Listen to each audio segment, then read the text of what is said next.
आप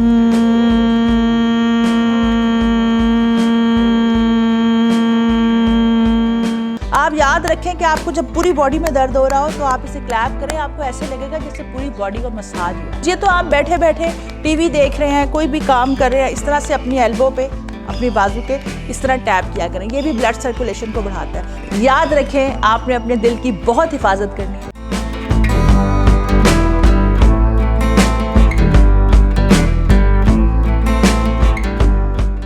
अस्सलाम वालेकुम जी, मैं हूँ हुमैरा खान, आपकी अपनी yoga trainer. Welcome to my channel yoga is life. आज जिस टॉपिक पे हम बात करने जा रहे हैं ये बड़ा सेंसिटिव टॉपिक है। हम दिल की बीमारियों पे बात करेंगे और आपको पता है कि दिल कितना इम्पॉर्टेंट है हमारे लिए। पूरी बॉडी में सबसे ज़्यादा अहम किरदार जो अदा करता है वो दिल ही करता है। दिल जो है ये 300 ग्राम का एक गोश्त का लोथड़ा है जिसको 7000 लीटर ब्लड रोज़ाना पंप करना पड़ता है। आप देखिए छोटा सा दिल है और इसको कितने काम करने पड़ते हैं। लेकिन आप देखें कि दिल की बीमारियां बहुत तेज़ी से बढ़ती जा रही हैं। अगर हम सिर्फ पाकिस्तान में देखें तो तकरीबन 2.5 लाख लोग दिल की बीमारियों की वजह से मौत का शिकार हो जाते हैं। तो मैं आज आपको बताऊंगी कि आप इन बीमारियों से, हार्ट की बीमारियों से किस तरह अपने आप को बचा सकते हैं। सबसे पहले मैं बात करूंगी कि हार्ट की बीमारियां बढ़ती क्यों जा रही हैं। तो इसका जो सबसे पहला रीज़न है वो है ओबेसिटी। जब आपका वेट बढ़ जाएगा, जब आपकी बॉडी में कोलेस्ट्रॉल लेवल बढ़ जाएगा तो आपके हार्ट की आर्टरीज में ब्लॉकेज शुरू हो जाएगी। कोलेस्ट्रॉल लेवल का बढ़ जाना, वज़न बहुत तेज़ी से बढ़ जाना, उसके बाद हमारा लाइफस्टाइल, फिर उसके बाद हाई डायबिटीज़, ब्लड प्रेशर, जिसको देखें ब्लड प्रेशर का शिकार हो रहा है, डायबिटीज़ का शिकार हो रहा है। इसका सब चीज़ों का असर किस पे पड़ता है? हमारे दिल पे, क्योंकि हमारे दिल को सबसे ज़्यादा काम करना पड़ता है। तो इन सारी जितनी भी आप ये देख लें कि हमारे लाइफस्टाइल है, ये क्या है? ये हमारा कंफर्ट लाइफस्टाइल। हम कंफर्ट जोन में चले गए हैं, इसीलिए इतनी बीमारियों का सामना हमें करना पड़ रहा है। मैं जो आज आपको तरीका बताने जा रही हूँ, जब आप ये करें, खुदा ना खास्ता, अगर खुदा ना करे कि आपको हार्ट की प्रॉब्लम्स हों, अगर आप सेहतमंद हैं, तंदुरुस्त हैं, आज से अपनी ज़िंदगी में ये जो मैं आपको योगा के आसनास बता रही हूँ, ब्रीदिंग बता रही हूँ, लाइफस्टाइल बता रही हूँ, इसको अपनी ज़िंदगी में इम्प्लीमेंट कर लेंगे तो खुदा न खास्ता कभी आपको इसका सामना करना ही नहीं पड़ेगा। और अगर आपको कोई बीमारी हो भी गई है, अगर हार्ट में ब्लॉकेज आ रही है या हार्ट अटैक हो गया, तब भी आप ये सारे आसनास भी कर सकते हैं, ब्रीदिंग भी कर सकते हैं, सारे मुद्रास भी कर सकते हैं और अपने हार्ट को दोबारा से हेल्दी कर सकते हैं। ये साइंटिफिकली प्रूवन है, आप चेक कर सकते हैं। पूरी दुनिया में इस वक्त योगा के हॉस्पिटल्स बन चुके हैं जहाँ पे विदाउट ऑपरेशन हार्ट के तमाम प्रॉब्लम से निजात दिलाई जा रही है, या इवन के जिन लोगों की आर्टरीज बिल्कुल ब्लॉक थी वो भी खुल गई। मैं आपको बताऊंगी किस तरह से आप अपनी ब्लॉकेज को ख़त्म कर सकते हैं, किस तरह से आप अपने हार्ट को हेल्दी कर सकते हैं। एक मुद्रा बताने जा रही हूँ, लेकिन ये मुद्रा सिर्फ वही लोग करेंगे जो हार्ट पेशेंट है, जो हेल्दी है वो नहीं कर सकते। इसे हृदय मुद्रा कहते हैं। या इस तरह से आपने अपनी छोटी, ये देखें, इस तरह से आपने अपनी शहादत की उंगली के अंदर अपना अंगूठे को रखना है, इस तरह से यूँ लगा लेना है और इस तरह से आपने दोनों, ये देखें, यूँ, और इन दोनों उंगलियों को आपने पकड़ लेना है। इसे हृदय मुद्रा कहते हैं। ये देखें, ये शहादत की फिंगर को आपने अपने अंगूठे की एंड में लगा लिया ऐसे, और ये जो आपकी 2 फिंगर है इसको आपने अपने अंगूठे के साथ लगाया और छोटी फिंगर जो है बाहर रहेगी। लेकिन मैं बार बार बता रही हूँ कि वही करेंगे जो हार्ट पेशेंट हैं, जो दिल की बीमारियों में मुब्तला हो चुके हैं, वो ये मुद्रा कर सकते हैं और 5 मिनट से शुरू करेंगे, 10 से 15 मिनट तक लेके जा सकते हैं। ये देखें। उसके बाद मैं आपको ब्रीदिंग के बारे में बताऊंगी कि हार्ट के पेशेंट कौन सी ब्रीदिंग कर सकते हैं। एक तो भस्त्रिका प्राणायाम कर सकते हैं, inhale through the nose, exhale through the nose. अच्छा, ये जो मैंने आपको मुद्रा बताया ये तो हार्ट पेशेंट्स कर सकते हैं, इसके अलावा जो लोग सेहतमंद और तंदुरुस्त हैं वो लोग नहीं करेंगे। उसके बाद जो ब्रीदिंग बता रही हूँ, इससे आपकी हार्ट की ब्लॉकेज खुलेगी। याद रखेंगे आपकी मेडिसिन है, जितना ज़्यादा आप ये ब्रीदिंग करेंगे उतना ज़्यादा आपका हार्ट हेल्दी होता जाएगा। तो आपने कैसे करना है? भस्त्रिका प्राणायाम आपने कैसे करना है? नाक से लंबी गहरी सांस लेनी है। अगर इस तरह से आप अपने हाथों को नहीं उठा सकते तो आप ऐसे बैठ के भी सिंपल अपने नाक से सांस लें। याद रखें, जो लोग हार्ट की बीमारियों का शिकार है, जिन्हें हार्ट अटैक हो चुका है, वो ज़्यादा ज़ोर से एक्सहेल नहीं करेंगे। बाकी लोग इनहेल भी कर सकते हैं, उसी तरह से एक्सहेल भी कर सकते हैं। कैसे?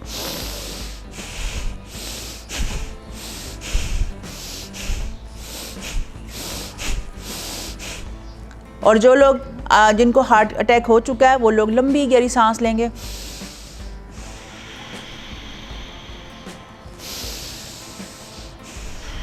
ये आपके हार्ट ओपनर का आपकी आर्टरीज को खोलने का काम करेगा। जितना ज़्यादा करेंगे, मेडिसिन से ज़्यादा ये भस्त्रिका प्राणायाम आप पे असर करेगा। उसके बाद आपने कपालभाति करनी है। कपालभाति भी याद रखें, जो हार्ट पेशेंट है वो बहुत स्लोली आराम से करेंगे, बाकी लोग तेज़ भी कर सकते हैं। नाक से लंबी सांस लें।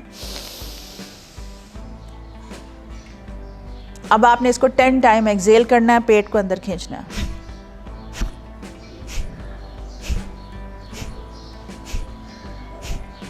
और जब इसको आराम से करना है तो कैसे करना है? नाक से लंबी सांस लें।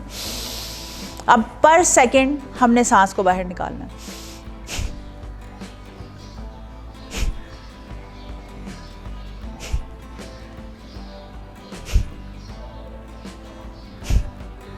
इसका इतना फ़ायदा है, कपालभाति का इतना फ़ायदा है। आप अपनी मेडिसिन लेते रहें, लेकिन आप देखिएगा, याद रखें, जितनी आप ब्रीदिंग करेंगे या मेडिसिन से ज़्यादा इफ़ेक्ट करेगी आपके हार्ट की प्रॉब्लम्स के लिए। और आप इतना रिलीफ फील करेंगे, आपका स्ट्रेस बिल्कुल ख़त्म हो जाएगा। जब प्रॉपर ऑक्सीजन आपके ब्रेन में जाएगा, जब प्रॉपर ग्लूकोज आपके ब्रेन में जाएगा, तो आपको ना एंग्जाइटी होगी, ना डिप्रेशन होगा, ना स्ट्रेस होगा। क्योंकि आप याद रखें कि जितना ऑक्सीजन आपकी पूरी बॉडी को चाहिए होता है, उसका 20% आपके ब्रेन को, और जितना ग्लूकोज आपकी पूरी बॉडी को चाहिए उसका 25% आपके ब्रेन को चाहिए होता है। तो अगर हम प्रॉपर ब्रीदिंग नहीं, जितनी मर्जी जॉगिंग कर लें, जितनी मर्जी मशीन्स कर लें, जब तक योगा नहीं करेंगे ना आप, तो आपको इसका बेनिफिट नहीं मिल सकता। तीसरी ब्रीदिंग जो मैं आपको बता रही हूँ, इसे कहते हैं हमिंग। हनी बी की आवाज़ निकालनी होती है आपने अपने गले से, और इसका इतना बेनिफिट है, जितनी ये ब्रीदिंग कर लेंगे उतने बेनिफिट्स आप ले लेंगे इसके। ये एक्चुअली क्या करती है, ये हमारी एक वेगस नर्व होती है जो कि हमारे तमाम ऑर्गन को ब्लड सप्लाई करती है। आप जब ये करते हैं ना, हमिंग करते हैं, तो ये एक्टिवेट हो जाती है। और वैसे भी आपने देखा होगा, छोटे बच्चे जब सोते हैं गहरी नींद में, तो उनके गले से भी ऐसी आवाज़ निकलती है। जानवरों को भी जब देखें वो सो रहे होते हैं, उनके गले से भी ऐसी आवाज़ निकलती है। और जब हम बीमार होते हैं तो अल्लाह ताला की तरफ से ये सूदिंग इफेक्ट के लिए कि इस तरह से हमारे तमाम ऑर्गन को सूदिंग इफेक्ट देती है। हमारे गले से भी जब बहुत तेज़ बुखार हो या तबीयत ख़राब हो या बॉडी में दर्द हो, तो ऐसी आवाज़ निकलती है। तो आपने ये इसको अपनी ज़िंदगी का हिस्सा बना लेना है। हर नमाज के बाद आपने ये ब्रीदिंग करनी है। कैसे करना है आपने?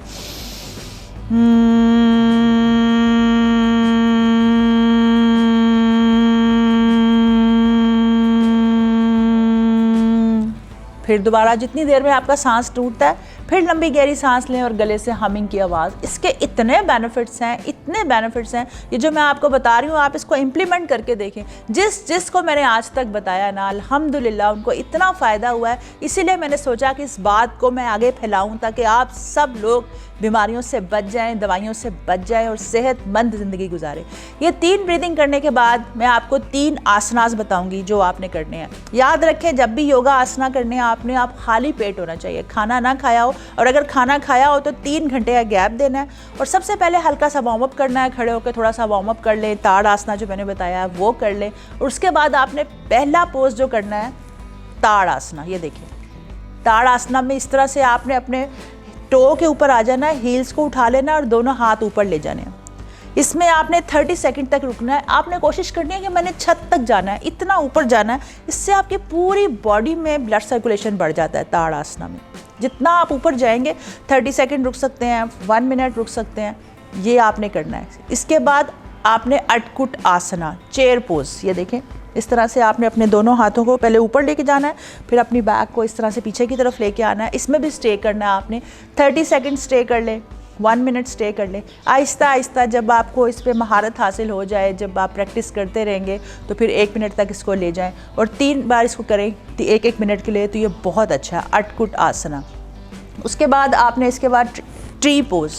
ये देखें, ये आपने अपनी लेग को दूसरी लेग के साथ बिल्कुल सीधा पाँव होना चाहिए आपका, और इसी तरह दोनों हाथ ऊपर होने चाहिए। जब हम अपने हाथ ऊपर लेके जाते हैं ना, ये आपके लंग्स के लिए, आपकी हार्ट की हेल्थ के लिए बहुत अच्छा होता है। ऑक्सीजन पूरा आपके लंग्स में जाता है। याद रखें, जब भी करना है पूरा इनहेल करके दोनों हाथ ऊपर ले जाके आपने ये ट्री पोज करना है।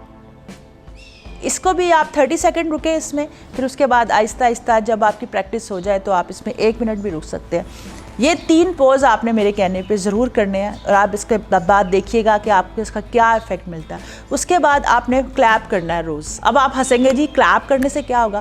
क्लैप्स मैंने आपको बताया है कि हमारी पूरी बॉडी के प्रेशर पॉइंट अल्लाह ताला ने हमारे हाथों में रखे हुए हैं। ये हमारा सर है, ये हमारी नेक है, ये जो उभरा हुआ हिस्सा है ये हमारे थायराइड को प्रेजेंट करता है, यहाँ पे हमारा लिवर है और हथेली के अंदर जो है ना सारा ये हमारे पेट के ऑर्गन्स आ जाते हैं सारे, हमारे इंटेस्टाइन को, ठीक है।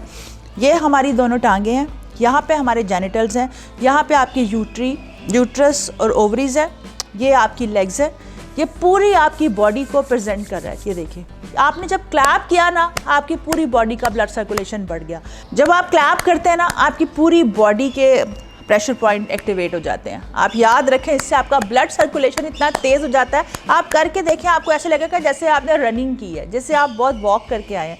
ये इतना अच्छा है। मैं अपनी क्लास के एंड में, मैंने ये अब हमारी रूटीन है, मैं दिन में हर रोज़ 3 से 4 क्लासेस लेती हूँ और हम जब क्लास एंड करते हैं ना तो फिर हम ज़ोर ज़ोर से क्लैप करते हैं और फिर साथ में इसमें ना कहका लगाते हैं, हंसते हैं, लाफ्टर योगा करते हैं। जितनी देर आप क्लैप करेंगे आपका ब्लड सर्कुलेशन बढ़ जाएगा। उसके बाद आपने अपनी एल्बो पे, ये देखें, ये आपकी हार्ट के लिए बहुत अच्छा है, इस तरह टैप करना है। ये पहले क्लैप करना है, फिर इस तरह हर रोज़। ये तो आप बैठे बैठे टीवी देख रहे हैं, कोई भी काम कर रहे हैं, इस तरह से अपनी एल्बो पे, अपनी बाजू के इस तरह टैप किया करें। ये भी ब्लड सर्कुलेशन को बढ़ाता है। फिर इसी तरह आपने अपने बाजू के नीचे, यहाँ पे भी आपने ब्लड सर्कुलेशन बढ़ाना है। ये भी हार्ट की हेल्थ के लिए बहुत अच्छा होता है। और याद रखें हमेशा कि हेल्दी डाइट लेनी है आपने क्या करना है, अनारदाना, पुदीना, लहसुन और हरा धनिया और हरी मिर्च, इसकी चटनी रोज़ खानी है। ये दिल की सेहत के लिए बहुत अच्छी है। फ्रूट्स आपने ज़्यादा इस्तेमाल करने हैं, सब्जियों का इस्तेमाल बहुत ज़्यादा करना है। याद रखें कि खाना खाने से पहले फ्रूट्स और सब्जियां ज़्यादा लिया करें। फिर उसके बाद कार्बोहाइड्रेट्स को कम कर दें। कार्बोहाइड्रेट्स आपको पता है कि फिर ज़्यादा प्रॉब्लम क्रिएट करता है, फिर आपकी कोलेस्ट्रॉल लेवल बढ़ जाता है। चिकनाई को कम करें, शुगर को कम करें। जो फ्रूट्स और सब्जियां सूरज की रोशनी से बनती है ना, ये हमारे लिए बहुत अच्छी है। नट्स बहुत अच्छे हैं, सीड्स बहुत अच्छे हैं। याद रखें, सुबह उठ के नीम गर्म पानी में लेमन डाल के पीना, ये आपके लिए बहुत अच्छा है। विटामिन सी आपके लिए बहुत अच्छा है। याद रखें, आपने अपने दिल की बहुत हिफाजत करनी है। खुदा ना खास्ता अगर आपका हाथ, पाँव, आँख, कोई और पार्ट बॉडी का ज़ाया हो जाए तो आप ज़िंदा रह सकते हैं, लेकिन दिल के बगैर आप ज़िंदा नहीं रह सकते। तो अब मुझे उम्मीद है कि आप इन सारी बातों पे अमल करेंगे और अपनी ज़िंदगी को बहुत सेहतमंद और तंदुरुस्ती के साथ गुजारेंगे। मेरे चैनल को सब्सक्राइब करें, लाइक करें और शेयर करें, क्योंकि अच्छी बात शेयर करना सदका जारिया है। खुश रहें, सलामत रहें। आप लोग हमेशा मेरी दुआओं में शामिल हैं।